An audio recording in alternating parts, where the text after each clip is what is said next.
permet voir ce donc déséquilibre de Et voir donc, ce déséquilibre pour et donc expliquer éventuellement pour expliquer éventuellement quelles sont les prédictions pour l'embryon à quelles venir sont à les partir de ce prédictions pour l'embryon déséquilibre à venir à et partir de quelles ce sont les déséquilibre conséquences et quelles sont les conséquences cliniques probables avec un conseil génétique. Donc, ça peut être un échec d'implantation, des fausses couches à répétition, qui font partie aussi des causes génétiques de l'infertilité masculine.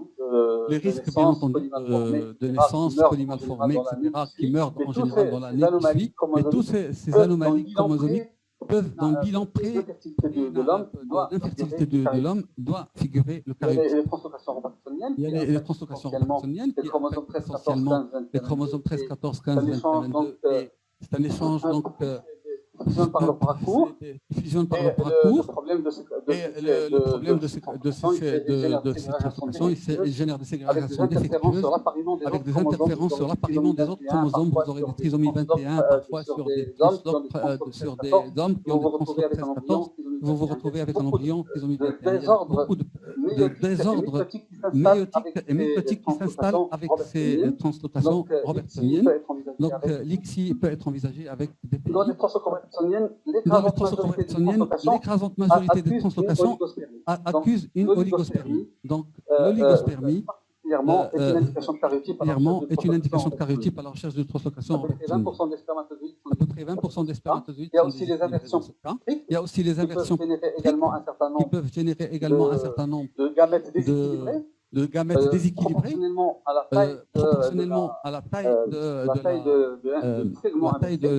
du segment inversé. Là, c'est une revue récente. Qui a essayé grâce aux techniques de INGS, maintenant tout le monde sait que le séquençage a permis de corréler un certain nombre de variants, de phénotypes avec des gènes repérés. Donc c'est pour le pas dire exhaustif, mais c'est une revue qui a essayé d'établir un certain nombre de gènes et corréler la corrélation avec beaucoup d'anomalies, les problèmes de numération, de morphologie, même de développement gonadique, des problèmes d'insuffisance hypothalamique. Tous les gènes ont eu leur étiquette sur un phénotype précis de l'origine de la fertilité masculine. Donc là, actuellement, ça se développe très vite grâce aux techniques de biologie moléculaire de séquençage. Pour les anomalies de nombre, bien entendu, le Klinefelter vient en tête, c'est connu. C'est un problème assez courant dans notre pays. On en voit assez fréquemment, plusieurs fois par an. Mais bon, la prise en charge demeure quand même assez précaire parce qu'on les voit, nous, à un stade tardif où déjà il est en azospermie et il faut opérer, c'est pas sûr de trouver. Et en plus, il y a quand même un risque de déséquilibre au niveau des gamètes. Est-ce qu'il faut transférer les embryons issus de ces gamètes parce qu'il y a quand même un problème de transmission à la génération, au garçon qui va naître, le problème du même problème de Klinefelter. Donc, il y a un conseil génétique absolument à débattre dans ces cas-là. Ici, c'est un auteur qui a décrit que à peu près 10 fois plus de déséquilibre chromosomique au niveau du sperme que le témoin, 5% versus 0,6 par rapport au témoin. Ça veut dire qu'il y a 10 fois plus de risque d'avoir un enfant qui porte la part du père si on fait une ICSI avec les spermatozoïdes issus d'un testicule éjaculé en fonction des circonstances, bien entendu, dans le cadre d'une ICSI. Ici, donc, les auteurs préparent, c'est un débat qui a été créé par certains auteurs en 2016 pour essayer de congeler dès l'apparition de la spermatogénèse parce qu'il y a une dégradation très rapide, c'est très connu, il évolue très vite les Klinefelter vers l'azospermie, donc il propose dès la puberté de récupérer plusieurs émissions, essayer de les congeler, de préserver un peu la fertilité de cet adolescent pour l'avenir, mais c'est encore débattu parce que il paraîtrait que même à l'âge avancé, on trouve toujours des spermatozoïdes sur biopsie testiculaire qu'on peut pratiquer une ICSI. Là, de même, dans les azospermies non obstructives, donc de nature idiopathique, là aussi, il trouve des anomalies de nombre au niveau des spermatozoïdes à hauteur de 4%. C'est comparable à peu près au Klinefelter. Donc le risque d'aneuploïdie existe quand vous opérez un testicule. Le risque d'aneuploïdie transmissible à l'enfant existe. Qui va avoir le même problème. Donc, il y a ici un article de Viala qui place le Klinefelter au même titre que l'azosperme non obstructif en termes de risque de transmission. Maintenant, on va passer sur la microdélétion. C'est bien entendu tout le monde en matière de spermatogénèse quantitative, les microdélétions de locus AZF au niveau du chromosome Y restent en tête. C'est une analyse courante qui se fait en routine au Maroc, il n'y a aucun problème. Et il faut absolument penser à la demander dans une azospermie, parce qu'il y a des situations, ça ne sert à rien. Il y a des situations. Parce qu'il y a des situations, ça sert à rien. Parce qu'il y a des situations, ça ne sert à rien d'aller opérer. Par exemple, leur phénotype, c'est Sertoli-Cell Only. Par exemple, je vais dire rapidement, donc la prévalence de 10 à 15% des azospermies idiopathiques.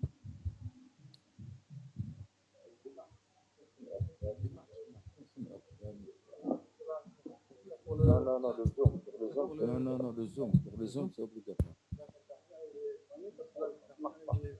Donc la prévalence de cette microdélection d'Y à peu près 1 sur 2500, avec 15% à peu près des azospermies idiopathiques non obstructives et 5% des oligospermes sévères. Moins de 2 millions, donc forcément, et là, ça place dans l'infertilité masculine. Il faut y penser dans les azospermies et les oligos extrêmement sévères, les cryptozoospermies, etc. Donc on va parler dans les détails, il y a 3 locus. On va parler dans les détails, il y a 3 locus, A, B, C, AZF, un locus près du centromère, un locus médian et un locus près de la région hétérochromatique.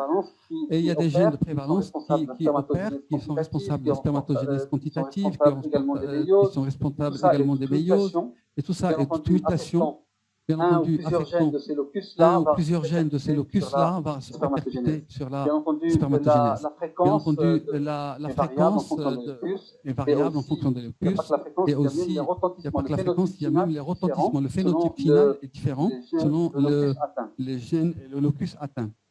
Bien sûr, l'AZFA, c'est uniquement 50%. Des cas, ce n'est pas la majorité. L'AZBB, isolé ou couplé aux autres locus, à peu près 37%. Et l'AZDC, 60%. Mais gardons à l'esprit que l'AZDC étant la mutation la plus, disons, la moins méchante, étant donné que le phénotype est variable, il peut aller, bien entendu, d'une oligospermie, d'une azospermie, d'une oligospermie moyenne sévère. On peut avoir un sperme pratiquement moyen dans certaines situations de mutation AZDC. Sauf qu'il faut connaître. Ce qu'il faut savoir, c'est que dans l'AZFA, en général, c'est des Sertoli-Cell Only, ou bien l'AZFB, en général muté, tous les gènes sont mutés, c'est une arrêt de méiose, ce qu'on voit en général dans nos pratiques courantes. La mutation CFTR, bien sûr, ça, c'est pour des infertilités masculines, et jusqu'à 50% de ces azospermies obstructives, c'est quand même une pathologie assez présente dans les azospermies obstructives. Il y a beaucoup de gènes à répertorier, à analyser dans ce. Mais bon, maintenant, les techniques de biologie moléculaire permettent de donner un renseignement assez précis. Sauf le seul problème de CFR, c'est le risque de mucophysidose, bien sûr, dans la descendance, si le conjoint n'est pas établi, si le conseil génétique n'est pas bien établi, et si le conjoint n'a pas fait l'objet d'une recherche également de mutation. Il faut garder à l'esprit quand même que la spermatogénèse, la fonction testiculaire est normale et que l'ICSI marche bien dans ce cas. Il faut juste garder à l'esprit le risque de transmission. Au Maroc, la prévalence est à peu près de 1 sur 680 sur 1 sur 1000. Donc c'est quand même une prévalence pas très rare, mais pas fréquente non plus. Il faudrait juste garder à l'esprit quand même cette analyse. Je pense des échographies, des choses comme ça, ça permet d'avoir des idées de ce qui se passe à ce niveau-là. Les outils de diagnostic sont essentiellement de nouvelle génération de PCR multiplex ou bien de CGH-arrêt et séquençage. Les agénésies bilatérales des canaux différents peuvent être bien sûr unilatérales ou bilatérales. Là aussi, il y a un gène qui est impliqué, la DGR2, qui est impliqué dans ce genre d'agénésie. Là aussi, c'est un problème d'infertilité masculine par bien sûr, sténose des canaux éjaculateurs. Donc, le côté génétique doit également être l'insensibilité partielle aux androgènes. Il y a quand même 2-3% des azospermies, des oligossévères. C'est un gène AR qui a été donc répertorié. La conception est possible par ici, bien entendu, parce que le phénotype est variable. testiculaire, gynécomastie, pourrait être carrément normale, une testostérone normale ou élevée, il y a une augmentation de l'ALH parce qu'il y a une suppression de feedback. Bien entendu, la conception est possible par ICSI et un conseil génétique est obligatoire ou vivement conseillé.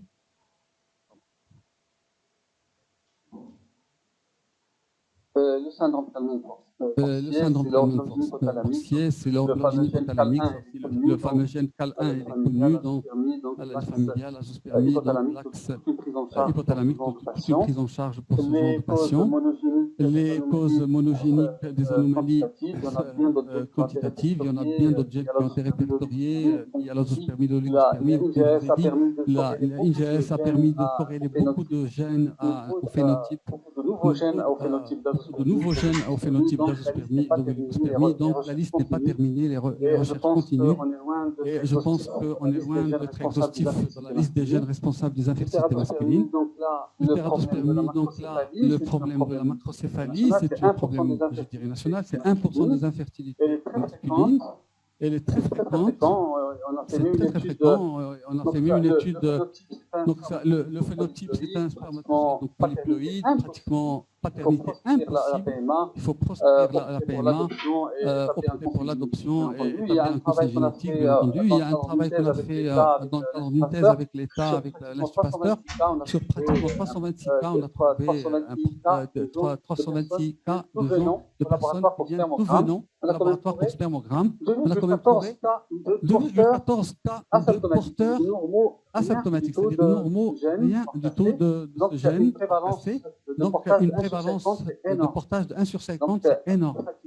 Donc, pratiquement, je dirais, le Maroc, en tête de liste de la région, de portage sain de cette pathologie, et on en voit fréquemment. À titre d'exemple, moi, dans la Vaud, je vois une moyenne de 2 à 3 macrocéphalies, 100% par mois. C'est beaucoup. C'est énorme pour un labo de ville. Donc, c'est un vrai problème de santé publique au niveau.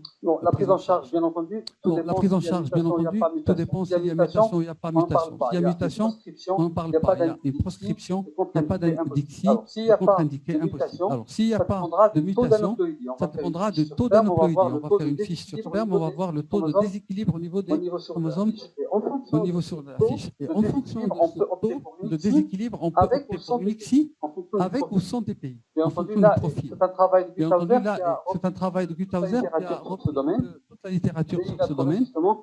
Il a trouvé justement qu'il y avait des cas de macrocéphalie sans mutation. Et en faisant la fiche, il trouvait 30 à 40% de spermatozoïdes normaux, non haploïdes, donc ils pouvaient indiquer l'indication d'ICSI. Mais malheureusement, en prenant le spermatozoïde au hasard, on n'a aucune idée s'il est aneuploïde ou haploïde. Donc, si possible, coupler l'ICSI avec un diagnostic complémentaire que nous faisons au Maroc. Il n'y a aucun problème, on le fait, ça se fait. Donc, il faut le savoir. Les cas de prise en charge de maladies génétiques sont faisables au Maroc, il n'y a aucun problème. Les globospermies également, mais à moindre fréquence, ça existe au Maroc. Donc, de spermatozoïdes sans acrosome, ils ont une allure sphérique. Donc, il n'y a pas d'acrosome, forcément. Ils ne peuvent pas féconder l'ovocyte. La seule indication dans ce cas, c'est une PMA, mais avec un activateur ovocytaire, notamment la phospholipiase zeta C.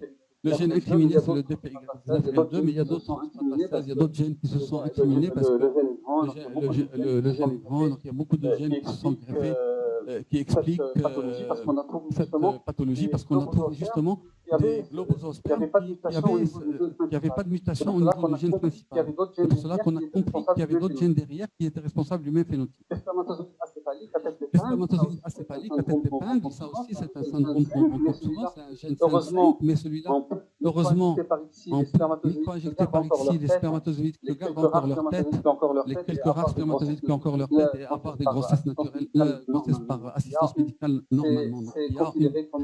C'est considéré comme une pathologie à bon pronostic. Il y a aussi l'anémie sévère liée à un gène de mutation du gène MMAF, multiple Abnormalité du flagelle. Donc c'est un gène, le DATMH1 aussi impliqué, mais tous les cas de multiples anomalies flagelles ne sont pas mutés. Il n'y a que 44%. Donc forcément, il y a toujours des gènes qui ne sont pas encore été découverts, qui sont responsables de pathologies qu'on voit, de phénotypes qu'on voit, qui sont certainement génétiques, mais qu'on ne connaît pas le gène. Donc il y a encore du travail à faire dans ce domaine. Et bien d'autres gènes qui ont été identifiés dans le MAV. La liste ne s'arrête pas des gènes qu'on découvre chaque année. La procréation marche bien pour ces gènes. Le flagelle n'a pas l'air de même altérer, n'a pas l'air d'altérer le pronostic de la fécondation ni du devenir de l'enfant qui va être accouché. L'épigénétique, il faut en parler quand même. L'épigénétique, il faut en parler quand même. C'est la méthylation des gènes. Tout le monde sait qu'un déséquilibre, la méthylation des gènes, ces gènes ne vont pas s'exprimer et il y a un retentissement sur le fonctionnement pendant le processus de spermatogénèse, de spermiogénèse. Donc, le processus de méthylation et tous les gènes soumis à empreinte, tous les problèmes de méthylation, c'est impliqué dans les infertilités masculines. Donc, il y a encore beaucoup à faire dans les mécanismes génétiques, leur élucidation et leur application dans l'infertilité masculine. Je me suis permis, comme je suis un parterre de chirurgien, le problème qu'on a maintenant, on a une analyse génétique qui dit, voilà, vous êtes azospermie, vous êtes dans une situation où il y a très peu de chances de trouver un spermatozoïde. Il y a peut-être 5 à 10, 20% de parenchyme testiculaire qui fonctionnent, il faut aller chercher. Maintenant, je recommande moi d'essayer de travailler ce grossissement. Parce que, honnêtement, en 2022, travailler à l'œil nu, je pense que ça doit être proscrit, ça doit être obsolète. Parce que c'est dommage, on ne donne pas toutes les chances à ces couples, on ne donne pas toutes les chances à ces maris. Peut-être qu'on peut leur faire ils ont une chance, peut-être qu'on peut leur faire pas gagner beaucoup de points, on leur fait gagner plus, entre 10 et 15% de plus. Quand j'ai vu les dernières revues de la littérature, on fait gagner à ces couples 10 à 15% de plus par rapport à la thésée. Mais la microthésée a son avantage, il ne faut pas la sous-estimer, même si elle prend un peu plus de temps. On peut travailler sous loupe, on peut travailler sous microscope, il n'y a aucun souci. Les images ici d'une pulpe normale, donc je vous apprends rien, opaque, dilatée, contrôlée, scientifique, etc. La technique de Schlegel, je l'ai arrêté très rapidement. Lui, il opère donc par incision équatoriale. Après, il explore superficiellement la partie médiane. Après, il mord dans la pulpe. Et il expose la partie médiane. Tout cela pour augmenter leur champ d'accès au microscope. C'est ça l'objectif. Voilà, loupe. La partie moyenne profonde, et tout cela, bien entendu, il est riche en tout ça, les problèmes de l'hémostase. Après, l'objectif, c'est chercher ces petites séminifères légèrement dilatées. Et parfois, ils sont cachés derrière plusieurs incisions. Et c'est ça le problème maintenant de la recherche. Donc, il propose d'éverser la pulpe sur son superficielle chaque valve. Je décris la technique, je ne suis pas chirurgien. Mais j'ai préféré les chirurgiens les mettre à ce qui se pratique un peu dans les d'azospermie sévère ou non-opératif avec des faibles chances de trouver des spermatozoïdes. Explorer la partie profonde, regardez comment il fait les incisions sur le encore avec un capteur et regardez normalement la pulpe habituelle. Normalement, c'est ça ce que j'ai montré là-bas. Mais une pulpe normale, c'est hétérogène. Elle n'est pas homogène. Donc forcément, il y a absolument le microscope ne peut que apporter un plus dans la recherche des endroits et réduire la quantité de testicules prélevés. C'est ça l'important. Les deux types histologiques les plus fréquemment retrouvés, donc c'est surtout les sertolicelles. Ici, une histologie homogène de matière Suarez. Vous voyez là, ici, pratiquement pas de microtubules turgescents. Aspect sans loupe, aspect avec loupe. Là, il y a quelques rares cas de tubules légèrement dilatés. On va direct, on ne va pas aller prendre des gros fragments, mais ça c'est un grossissement uniquement à la loupe. Regardez. foie. Le petit foie. Je voudrais parler aussi de la FSH. Je voudrais parler aussi de la FSH. Arrêtez, on ne peut pas prédire de trouver ou de ne pas trouver sur la base de la FSH. Ce travail qui est tellement par Schlegel en 2009, la moyenne des biopsies positives, la moyenne, les 60% où il a trouvé la FSH était de 18,8. la FSH était de 18,8. Ça veut dire finalement, la FSH en elle-même n'est pas un critère d'exclusion. Vous ne pouvez pas dire à quelqu'un, vous avez au-delà de 30, on ne vous opère pas. Ça ne se dit pas. C'est les travaux de Schlegel, tout ça. C'est les travaux de Schlegel, tout ça. Ici, c'est juste dans les biopsies positives, sur 720 grammes, il a trouvé, sur une biopsie conventionnelle, sur 720 grammes, il a trouvé 75 000 spermatozoïdes à peu près. Et sur la micro-TV, sur 9 mg, il a trouvé 160 000. Vous imaginez l'apport de travailler sous le microscope. Bien sûr, via notre travail, de travailler sous la loupe, chercher les rares spermatozoïdes qui sont présents. On en voit un ici, par exemple. Ici, peut-être. C'est très difficile, mais là, je termine. Là, je termine par vous dire, quand il y a une anomalie génétique, nous sommes dans la mesure et dans la possibilité de vous faire un diagnostic préimplantatoire. Et là, rapidement, on commence rapidement. On commence par faire la cellule. Ça, un ovocyte qui a été fécondé par un spermatozoïde issu, par exemple, d'un parent qui a un parent qui est transloqué. Donc on ne sait pas si on a injecté le bon spermatozoïde ou non. On a injecté, mais il faut injecter le globule. On a attendu 3 jours et on a extrait cette cellule qui a un beau noyau ici. Ce noyau va être analysé. Ce noyau va être analysé par fiche ou par des techniques multiples.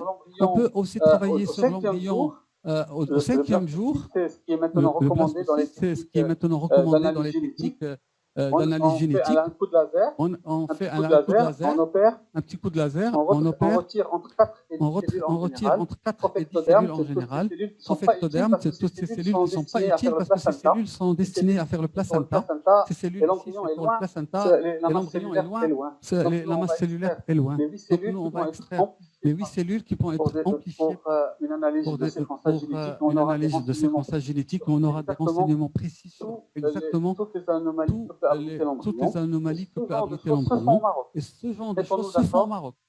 Mettons-nous d'accord, ça se fait au Maroc, il n'y a aucun, on n'a plus rien. Le seul problème qu'il y a, c'est que l'analyse génétique se fait par INGS. Les plateformes INGS sont en cours d'élaboration. Donc, quand on extrait les cellules, je les envoie par DHL à un labo espagnol qui ne fait que du INGS pour le moment, en espérant bientôt la plateforme INGS au Maroc. Ici, bien sûr, notre doctorant qui est ici présent, d'ailleurs, Dr Smaël Karouche, qui est en train de préparer le noyau pour l'étude, etc. L'INGS, c'est quoi? C'est cette plateforme. On a tous les chromosomes alignés. Quand il y a une anomalie, ça un chromosome excédentaire, c'est en haut, un chromosome qui manque, c'est en bas.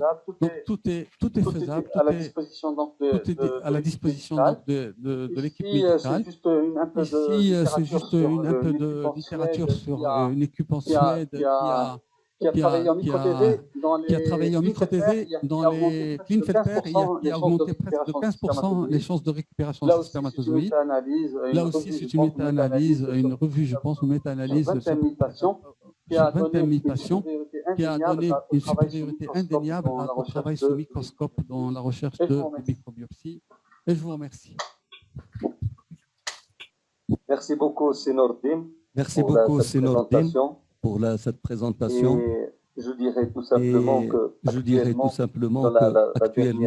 dans la dernière biopsie, on peut ne pas toucher le trophoblast ni les cellules embryonnaires. Et on peut trouver la même chose dans le milieu de culture des blastocystes, ou alors tout simplement le blastocèle. c'est carrément. beaucoup moins Et là, de, c'est beaucoup moins de traumatisme pour de Alors, ça, c'est traumatisme la première pour des choses. le. La Alors, ça, deuxième, c'est la la première des choses. NGS La va deuxième, être la NGS va être fonctionnelle probablement dans un petit mois à fonctionnelle Rabat. probablement Ça, dans c'est un pour petit mois à parce Rabat. que nous, Donc, ça, c'est on pour. veut, parce que la nous, plateforme. on La demande plateforme, la ça plateforme. a été La déjà plateforme, acheté ça par a un été laboratoire déjà ici. acheté par un Et donc, laboratoire dans ici. un mois, il Et va donc, travailler dans sur un mois, il les va cancers travailler surtout, sur mais les il cancers nous a surtout, demandé mais qu'est-ce que il je nous a peux faire demandé pour vous, qu'est-ce que je peux faire pour vous, gynécologue et urologue, etc. Je lui gynécologue ai et urologue, répondu, etc. donc on peut Je lui ai faire répondu, donc on peut la faire NGS bientôt. la NGS Je préfère répondre à bientôt. votre première question. Je préfère répondre à votre première question. Oui, pour le diagnostic Oui, pour le invasif, diagnostic non justement, il y a un invasif, problème. justement, il y a un problème. C'est-à-dire, l'embryon aneuploïde, il va expulser L'aneuploïdie, et l'embryon l'aneuploïdie, aneuploïde va et expulser l'embryon aneuploïde va expulser Donc, on n'est l'euploïdie. pas encore Donc, arrivé on n'est pas sur le encore non arrivé invasif sur le non invasif que tu as à cité avoir en ce première diagnostic question, précis. à avoir ce diagnostic précis. Non, il y a Il y un a une problème mosaïque, technique. bien sûr. Non, il y a Il y a un une problème mosaïque, technique bien avec sûr. le Le labo labo espagnol espagnol avec qui je travaille. Nous avons pensé à ça, nous faisons une étude. sur Mais 20, le problème par exemple, sur 20, tous les cas, par exemple, sur c'est tous les 100% cas, réponse. Il n'y a jamais eu c'est d'échec. 100% réponse. Il n'y a jamais eu d'échec On est d'amplification. au 15e cas où On est j'envoie au des 15e cas où Sur- on voit des Il y a essais de eu que millions 9 de cas, cultures. Il n'y a eu que 9 échecs cas, 6 La cas échecs quantité d'ADN dans d'amplification. le milieu est très La faible. quantité Ils d'ADN dans le arrivent pas à milieu est très faible. Ils n'arrivent pas à Donc l'amplifier. le problème, c'est qu'on n'est pas pour demain. Donc, le problème, c'est qu'on n'est pas pour demain. D'ailleurs, il y a beaucoup de la C'est littérature. pour 2025 ou 2026. C'est pour 2025 C'est ou encore la mise au 2028. point et encore loin. C'est encore la mise au point et encore loin. Le moi, je diagnostic parle d'aujourd'hui, préimplantatoire pour maladie le diagnostic préimplantatoire pour maladie chromosomique irritable ou faisable, maladie c'est de cette génique, façon. oui, Une faisable, plateforme et de IGS cette façon. Il faut une plateforme IGS correspondante. Et sur le plan juridique, il n'y a pas de problème Et de sur le prendre plan des cellules juridique, et il n'y a pas de l'envoyer. problème de Moi, je suis prendre des couvert par le- cellules et de l'envoyer. Moi, je A suis vu couvert par le généticien. Le généticien a vu la maman ou la femme ou le mari a une maman translocation. ou la femme ou le mari a une translocation. Avec le risque de descendance anormale. Avec le risque de descendance anormale. Qu'est-ce que tu as besoin de plus que ça? Pardon Pardon?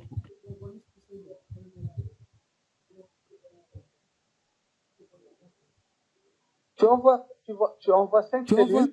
Tu envoies On 5 envoie 5 cellules. cellules en 5 à On 8 envoie cellules. 5 cellules en 5 à 8 cellules dans drastique, on n'a jamais eu conditions d'échec. drastiques, on n'a jamais eu d'échec. Toutes les Ça, fois, tous on a les eu des jours, résultats. toutes les fois, on a eu des résultats.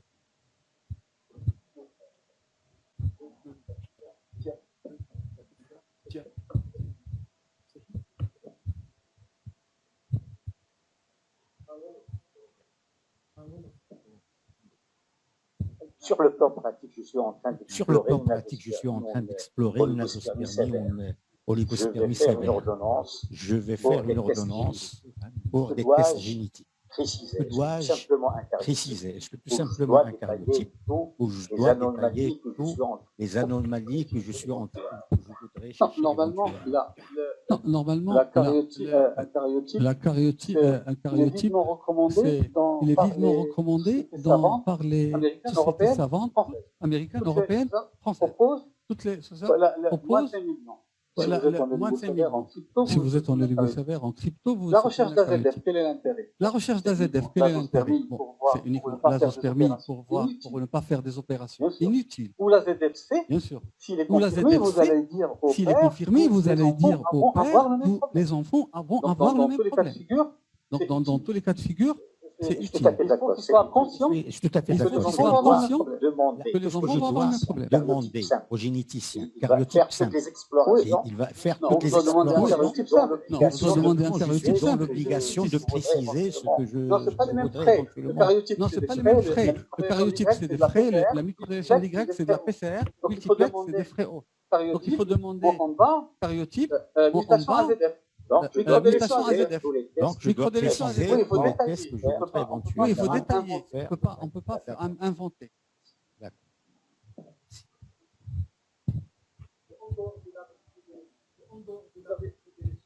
Vous avez parlé de tellement Vous avez d'anomalies parlé de génétiques tellement en dehors de la d'anomalies microdélétion. génétiques Est-ce en que- dehors de la est-ce que ça va microdélétion. apparaître Est-ce que quelques ça va anomalies apparaître ou au il y a d'autres cariotype tests quelques qu'il faut anomalies demander? ou il y a Non, d'autres on tests dirait qu'il faut un demander? CNR, Non, on dirait j'ai compris. La CFTR. J'ai compris. Non, la CFTR, c'est la. Oui, bon, parce que comme c'est Oui, les, bon, les parce que problèmes comme c'est une, d'origine les génique, problèmes on était obligé d'origine d'être génique, donc on mais était obligé tous d'être les cas de exhaustif. bon pronostic, Mais c'est pas la tous les cas de Florey, bons quand je pronostics, dis ce que n'est pas la peine de le explorer. Sun Quand je vous dis 5, que le Sun 5, la tête celui qui est d'épingle, responsable la tête pas, d'épingle, ou bien le MMA, pas, ou bien le normal. MMA, Tout ça, c'est des bons. anormal. Tout ça, c'est des Tu bons. indiques ici, tu envoies Tu à ton- indiques ici, tu envoies à ton groupe de. et ça y est, et ça marche. Il n'y a pas de Et ça problème. y est, et ça marche. Le Il problème n'y a se pas de pose, problème. c'est quand tu as, Le on a problème une se pose, c'est quand translocation tu as, sévère on dans a un une cariotype, translocation chez le avec père dans un oligospermie cariotype, sévère. avec Donc, oligospermie c'est sévère. plus grave là. Oui, là, Avec c'est plus grave là. le taux de déséquilibre Le taux de déséquilibre au niveau des spermatozoïdes peut varier entre 20 jusqu'à 80% de spermatozoïdes anormaux. Et quand vous faites l'ICSI, s'il est azosperme, vous risquez d'injecter n'importe quoi. Quelque chose qui ne va pas tenir. un avortement, Il va faire un avortement ou donner un échec, etc. Donc c'est là où il faudrait penser pour des pays probablement couplés à ce genre d'acte. Dans quel contexte il faut travailler? Je pense qu'il faut un conseil, il faut discuter avec le groupe de fertilité et essayer de trouver une solution en fonction du Bon, problème. le seul dilemme, je pense. Bon, le seul dilemme, je pense, le seul problème, l'avis français, le seul problème, c'est parce le que le Klinefelter. il y a 5%. Parce que le Klinefelter, il y a 5% à peu près de spermatozoïdes aneuploïdes versus 0,6%. Normal. Et les témoins, normal. Est-ce que 5% de spermatozoïdes anormaux nécessiterait au conditionnel un Je ne sais pas ce que fait. Je ne sais pas ce que fait en France, ils font, mais c'est un vrai problème. Pour moi, il faut dire au parce couple qu'il faut dire au couple qu'il y a un risque de transmission à la que ce descendance. soit la mutation à ZFC, Que ce soit la mutation à ZFC, que ce soit... Je voudrais savoir à quel moment je dois poser l'indication de la recherche de cette anomalie par rapport à l'autre. Le seul document ou argument que j'ai, c'est le spermogramme, avec une azospermie, avec peut-être une oligospermie sévère. Est-ce que je dois commencer par la pathologie la plus fréquente, c'est-à-dire elle est plus simple, un cariotype, puis demander de rechercher par exemple une microdélétion ou comment je vais donc je demande au début les deux. Si je trouve rien au niveau des deux, je demande d'autres. Dans les azospermies et les oligospermies sévères, on est aujourd'hui à presque 20% d'anomalies chromosomiques et de microdélétion AZF. Donc, si cariotype normal, on passe à la ZF. Donc, c'est l'approche. Si on peut pousser, c'est le patient a les moyens de payer 16 000 dirhams. On peut faire un examen clinique. Et pour répondre à ces AI, on a une plateforme NGS depuis 2016. Est-ce qu'il y a des gens qui peuvent, est-ce qu'il y a des gens qui peuvent, est-ce qu'il y a des patients qui peuvent payer 16 000 dirhams pour faire un examen clinique ou NGS? C'est vrai qu'on l'utilise beaucoup. Pour autre chose, mais pour l'infertilité, c'est encore.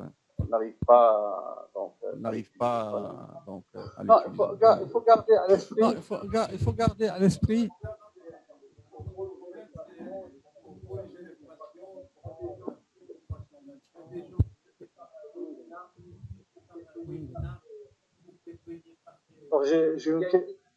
J'ai une question. En gros, chez nous, en France, on fait cariotype, microdélétion. Après, effectivement, on regarde la tête du spermocytogramme.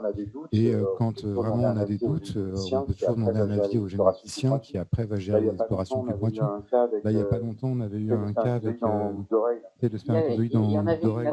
Il y en avait une mais en fait, c'est simple, c'est clair. L'ordonnance, c'est simple, c'est clair. L'ordonnance, on écrit, on fait un cariotype. Le cariotype, dans la réponse, le nombre de chromosomes, est-ce qu'il y a une translocation ou pas, est-ce que c'est équilibré ou pas. Tu vas faire ton ordonnance en cas d'oligospermie sévère ou d'azospermie, tu vas faire la recherche de ta microdélétion.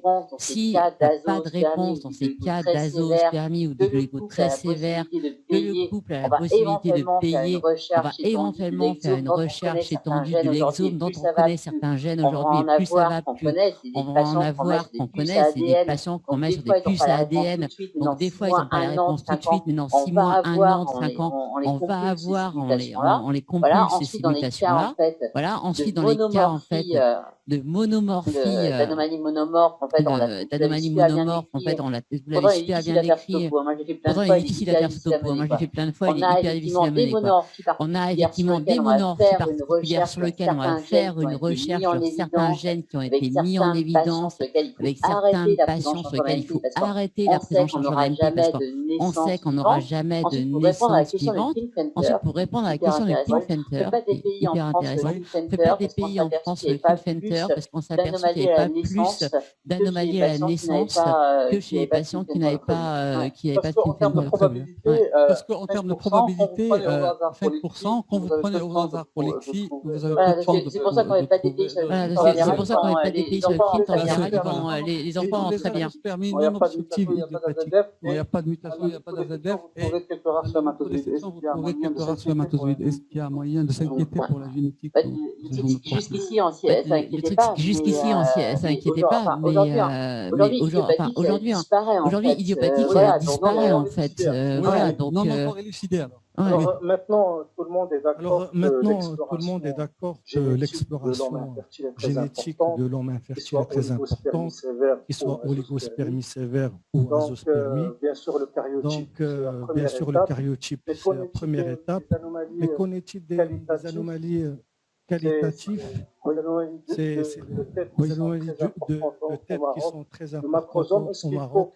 Le macrosome, est-ce qu'il faut, lorsqu'on a le spermocytogramme et on trouve ces anomalies, est-ce qu'on demande à la recherche de cette anomalie? De quelle anomalie vous parlez? Les anomalies de la tête. Les anomalies de la tête. Vous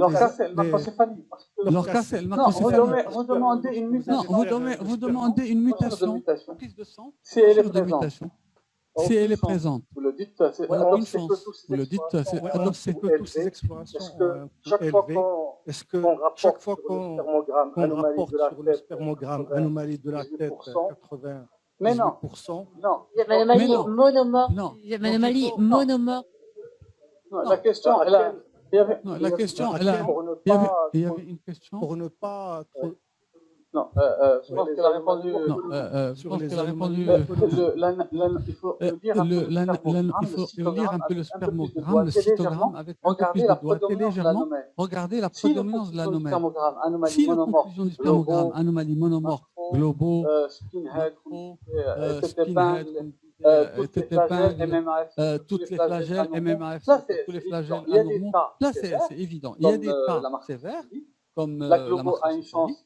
La globo a une chance, il faut juste bien prendre en charge. Le macro maintenant, malheureusement, j'ai fait un tableau depuis Tauser, c'est un excellent travail. Alors, je vais vous dire, vous faites une mutation. Moi, je l'envoie à Dr Hafid, il l'a fait à Rabat. Ils ont une plateforme pour faire ça, PCR. Il me donne 1800 dirhams. Ça coûte 1800 dirhams. Et deux choses. Oui. Deux choses. Oui. Nous sommes actuellement à l'ère de la génétique. La PMA avant, quand on l'avait commencé, il n'y avait pas de génétique.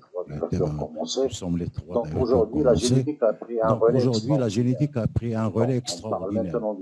On parle maintenant du diagnostic préimplantatoire.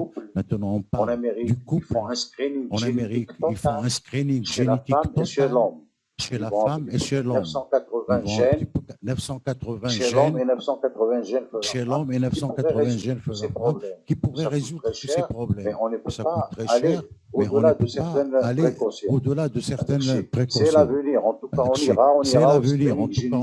ira au screening génétique. Mais pour le moment, c'est sûr. Mais pour le moment, contentons-nous de ce qu'on a. Merci. Sachant qu'au Maroc, on a 28% de consanguinité, c'est-à-dire de couple consanguin. 28% de côté de Limlel et 14% de côté de Limlel et 33% plus aussi. Juste pour dire qu'on a beaucoup de couples qui viennent et on n'arrive pas à avoir de grossesse.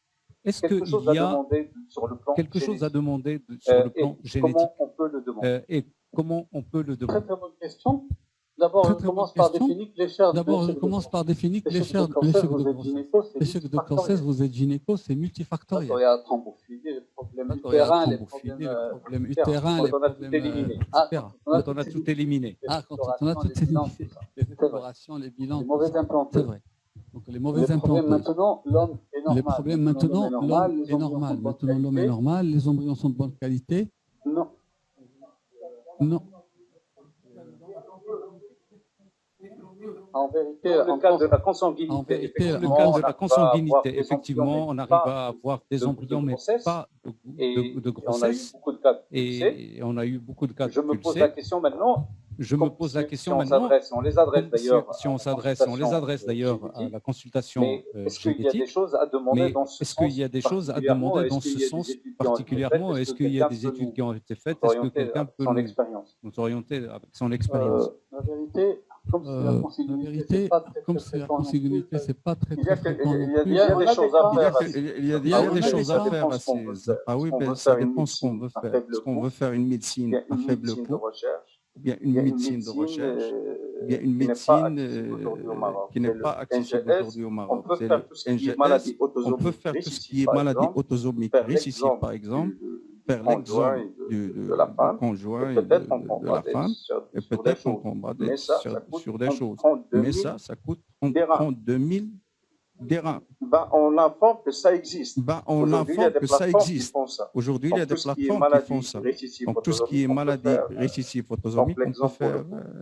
Donc, l'exemple pour le coup. Merci beaucoup, Merci beaucoup, Monsieur Woodley, pour cette présentation. Et merci d'avoir pensé à nous pour la microthésée.